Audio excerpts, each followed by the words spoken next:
Hello everyone, welcome to next section of our video. In this we'll see about the layouts.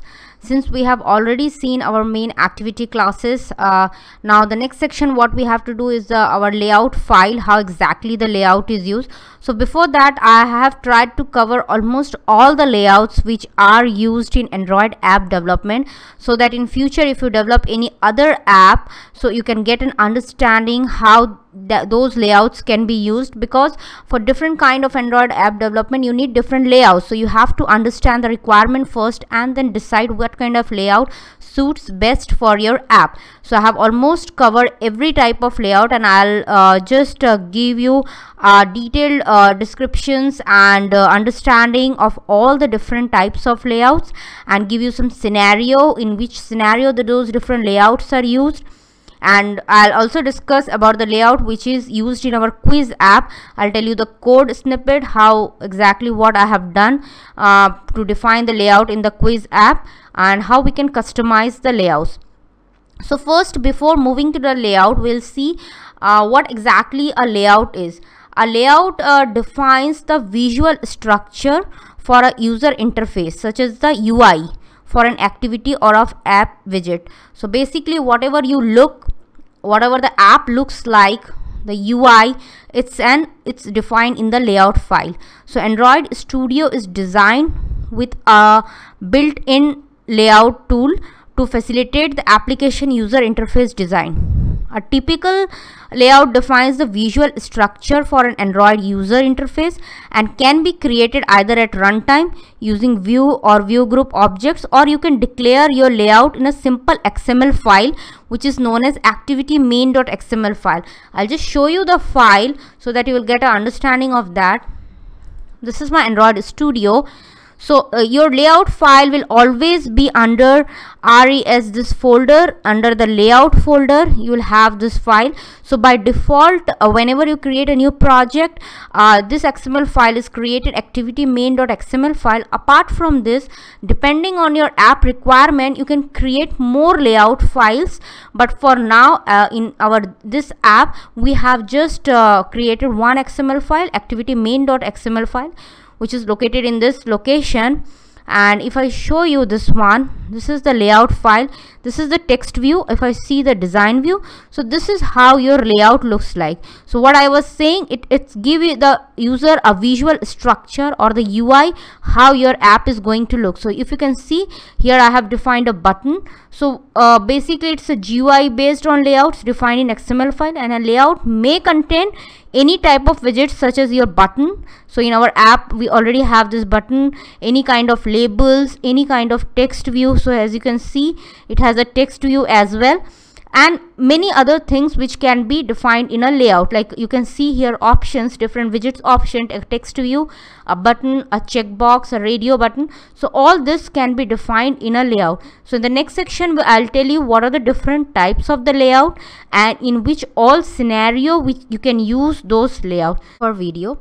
So as in the previous section I have told you what is a layout, why it is used, and the layout file which is used in our app, that is activity main.xml file, which is basically located in the res layout folder of your project. So now in the coming sections I'll first tell you about the different layout types, and then we will discuss about the main layout which is used in our app and how we are customizing that, so that you have a better understanding and you know actually why we are using that kind of layout rather than using any other layouts. So in this section I'll tell you Android layout types. So as you know, there are different layouts which are provided by Android for the almost all Android applications to provide different view, look and feel. So that's the basic requirement of designing a layout, how you want your app to be looked like. So for a different kind of look and feel, you design a different layouts. So this is some pictorial diagram which I have shown, where you can see I have just mentioned a linear layout and its different views, how it's mentioned. Then a relative layout, again it's divided into different views. So all these parameters, relative layout, layout param, you will be able to see in your activity main.xml file, which is a layout file. Just let me open the studio. So if you can see this one, here in our app we have used a relative layout, and these are the different you can say parameters which are defined in this layout file, which anyways I'll be discussing. But if I see the design view of this is how the layout is designed. You have a click on fruits name is the button, and this is the layout where you can see this marking. So this is how the layout is designed, and you can see here over here this blue color one, this is relative layout and activity main file, and this is your text view, this is your button view. So this is how your layout is there. Now next we'll see that first we'll see what are the different kinds of layout which are available for our Android app development. So this is the different layouts which we will be discussing in our coming sections.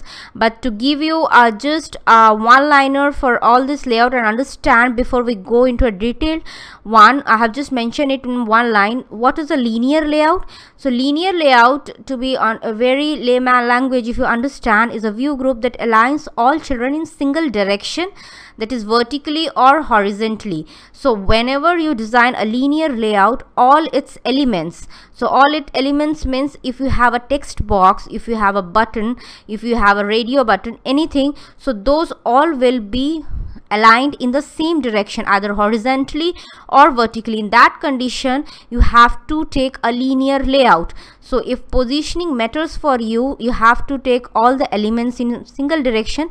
Linear layout suits you the best. Then second is the relative layout. Relative layout is a view group that displays child views in relative position. So this we will be discussing. So why we use relative layout? If any of the elements has to be placed in accordance to other elements. Suppose we want to place the text box in accordance to its element like a button, so we have to use a relative layout. So basically relative layout is used for all those scenarios where the position of the child view or other, it has to be in relative to some other element. So relative positions matter for this. Table layout, generally we use this, but it depends again on the conditions, like not frequently used. The frequently used layouts are the linear layout and the relative layout, but for your understanding I have covered over here a table layout as well. Table layout is a view that group views into rows and columns. So as the table name mentions, you have to design a table, a row and a column, so it's better to always use a table layout. Next is your absolute layout.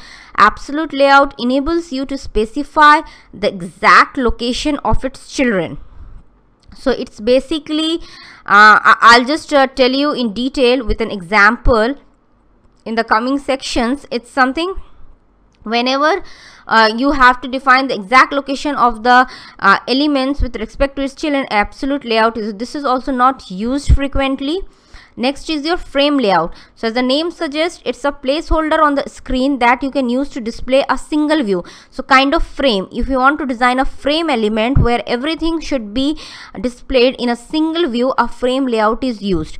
Next is the list view. List view is a view group that displays a list of scrollable items. So suppose your app has some scrollable items. So on a scroll of this, you want to see many text files or many images, many pictures are there. So it's better to go for a list view because it allows you to display a list of scrollable items. Next is your grid view.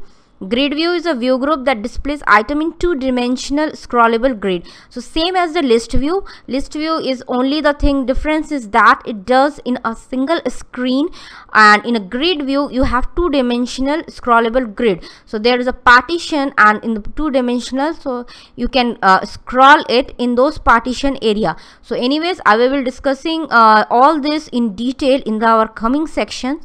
So thank you, and let's discuss about linear layout in the next sections.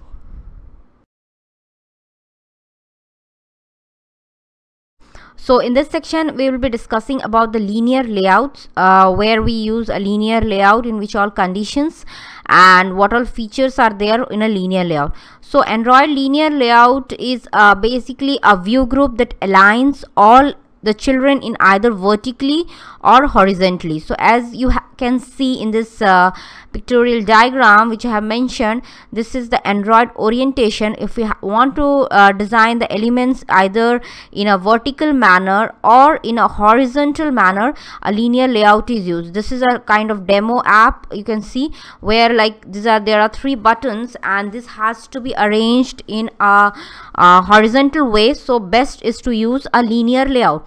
So basically a layout that organizes its children into a single horizontal or a vertical row, to be very simple to understand about the linear layout. And one more thing is there, it creates a scroll bar. So if the length of the window exceeds the length of the screen, so suppose here you have added like 10 elements and it's going across the screen, so it will automatically add a scrollable bar, and you can just scroll the elements and see those elements over here. So I'll just show you in the some of the attributes which a linear layout is using, and the syntax or ID which uniquely defines the layout in our app. So I'll just go to the Android Studio and show you those elements. So this is the studio, and as you can see, I'll just scroll over here. So this is the layout section. So these are the different layouts which I'll be discussing. So as you can see over here, there are 2 types of layouts: linear layout and a linear layout horizontal and linear layout vertical. So in our app, let's try to add this layouts, and as I told you, there are important attributes which are specific to the layouts. So first let me add a linear layout. Suppose I am going and adding this linear layout, just drag and drop and your linear layout will be, so this is a linear layout. And suppose in the linear layout we have added linear layout, you can see the orientation is the horizontal, this is a linear layout.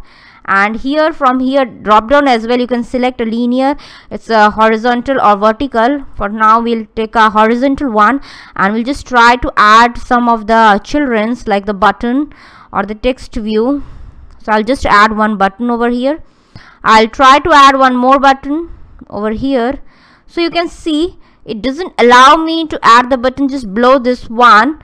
It will just allows me to add over here in the same line because it's a linear layout horizontal one. So we cannot add it in a vertical manner. So for that we have to use a linear layout vertical.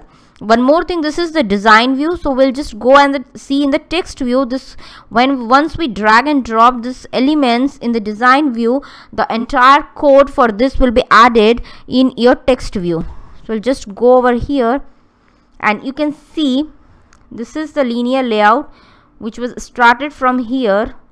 So this is my code, this is linear layout, the orientation was horizontal, and you can see this is match parent. So match parent basically design, this is the complete width of the screen and it is matching the parent. So that's why the code is over here, the match parent width and the height both. And you can see I have added 3 buttons. So all these 3 buttons are added over here.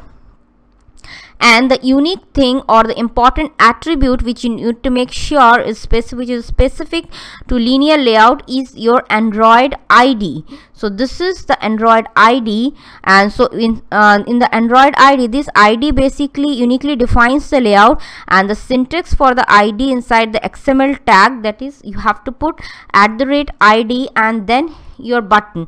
So there are 3 buttons are added. So these are the different IDs for those buttons. So if I go ahead and delete any of this one, it will delete the button from there. So let's try this one, and let's see in the design view. So you can see that button was deleted with the ID as 7. If I delete this one, so this is how the code is added in text view. So when you become more advanced with Android coding, so it's always good to go write your code in the text view. We don't need a design view anymore.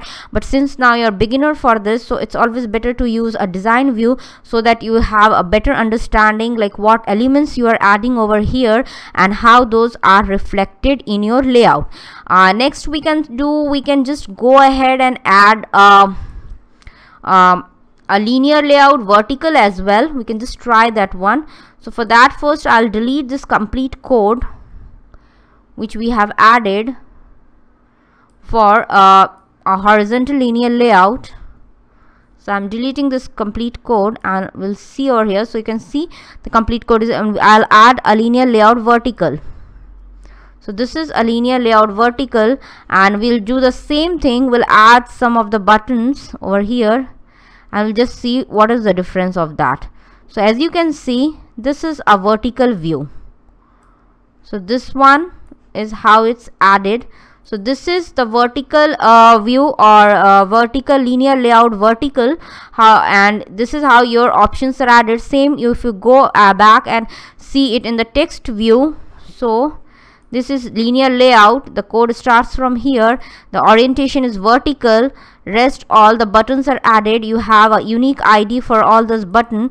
So there are ID number button 10, 11. So this all you can rename it anyways afterwards. So if I put this one as some different name, I can do it over here. And so these are the different buttons. So if I go ahead and delete any one of this, those gets deleted. So either you can delete it from the text view or a design view. So you can see over here it got deleted from here. Now I have only 4 buttons left. So this is how you can differentiate between a linear layout vertical and horizontal. So one thing you need to remember, that whenever you want your child or the different elements in the layout to be either in one position, either vertically or horizontally, it's always good to go for a linear layout and select whether you want a linear layout horizontal or a vertical one. So this is about linear layout. So thank you, and let's see in this next section about the relative layouts.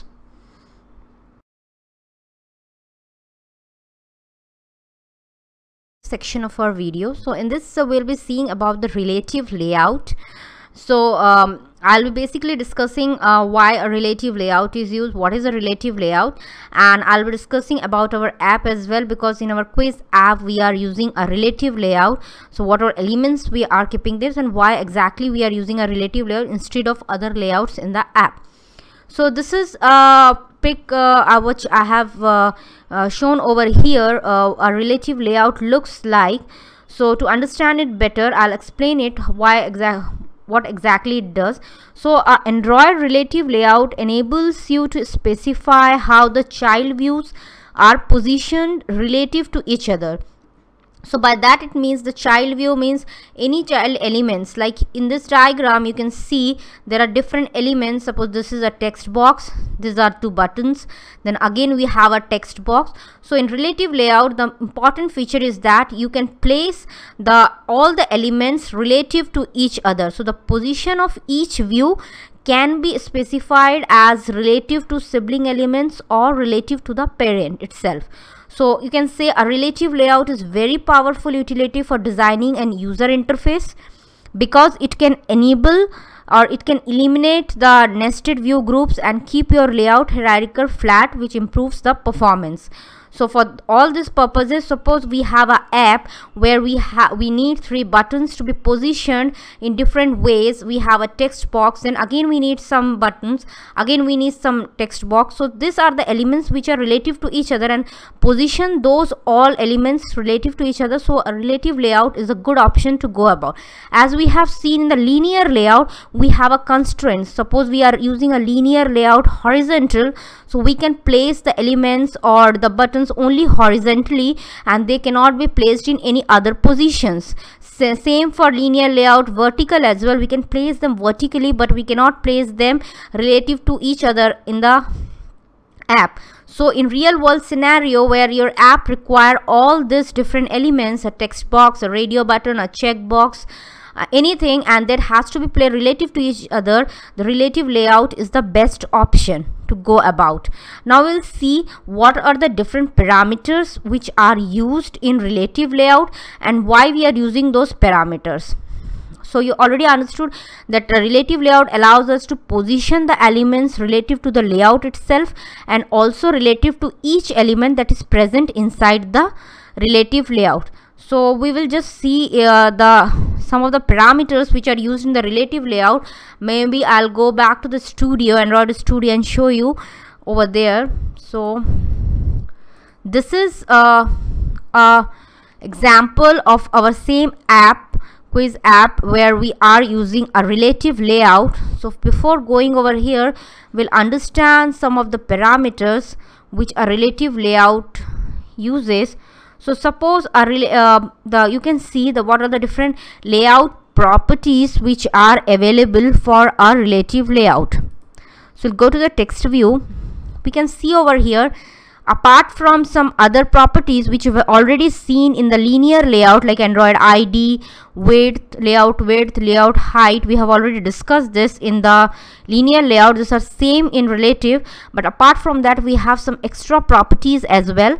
So these are the properties. So you can see this one, the Android layout align parent bottom equals to true. What does this mean? This means that it allows you to make the top edge of the view match to the top edge of the parent. So if I go to the design view, you'll understand it better. So this is, as you can see, it's a button. So this is the button. So when you keep this as allow this one, layout align parent bottom equals to true, so it matches this one, the size of this button, as per the height or the top width of the parent element, that is this complete layout. So that for that condition you have to make it true, so it matches those things. Next is the align parent left, align parent start. So this matches like right off or left off position is that the position of the left edge of the view to the right of the view is specified with a resource ID. So you can see over here where you want to align this one. So in any case of or in any mobile, when you use this app, the alignment will be as per the app Android device size. So it will align it as per the width of the complete layout to the left or right. So you can align this button because these properties are put over here in the button. So this button aligns itself as per the width, from the top, from the bottom, from the left, from the right. So all this has been mentioned over here. It has to be true. So it aligns itself as per the width and height of this outer parent layout. So this is the most important benefit of this relative layout. You can alter all this thing as per your requirement. Next thing is that there are a lot of ways you can customize the buttons in your app. Like we will be positioning, we can see over here, we'll be positioning the button and make changes to its position by holding the mouse button down and holding it to the bottom of the screen.